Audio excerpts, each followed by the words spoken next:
প্রকাশ করতে পারবো না। আমরা জাতি হিসেবে নির্লজ্জ যে এই রকম ধর্ষকের এখনো শাস্তি আমরা নিশ্চিত করতে পারি নাই। দেশে একটার পর একটা ধর্ষণ হয়েই যাচ্ছে। আর কত বোনকে আমরা হারাবো তার কোনো ঠিক নাই। আমরা স্বরাষ্ট্র উপদেষ্টাকে বলতে চাই, আপনি যদি আপনার দায়িত্ব পালন করতে না পারেন তাহলে আপনি আপনার গদি ছেড়ে দেন, না হলে ওই ধর্ষকদের আমাদের ছাত্র জনতার হাতে তুলে দেন।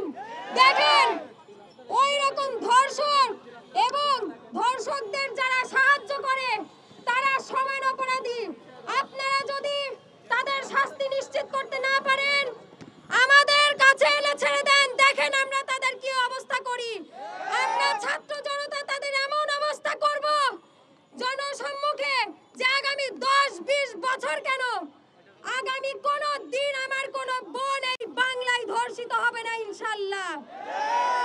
আমরা স্বরাষ্ট্র উপদেষ্টাকে খোলাখুলিভাবে বলতে চাই, আপনি যদি আপনার দায়িত্ব পালন করতে না পারেন ওই গদিতে বসে থেকে কোনো লাভ নাই, ওই গদি ছেড়ে দেন। না হলে আমরা ছাত্র জনতা যেভাবে ওই খুনি হাসিনাকে এই বাংলা থেকে তাড়িয়েছি সেইভাবে আপনাদেরকেও তাড়াবো ইনশাআল্লাহ।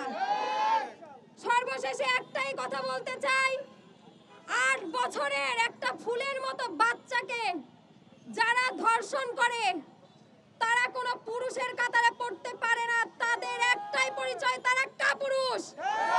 আমরা তাদের 7 দিন কেন, আমরা তাদের 3 দিন 4 দিনের মধ্যে ফাঁসি দেখতে চাই।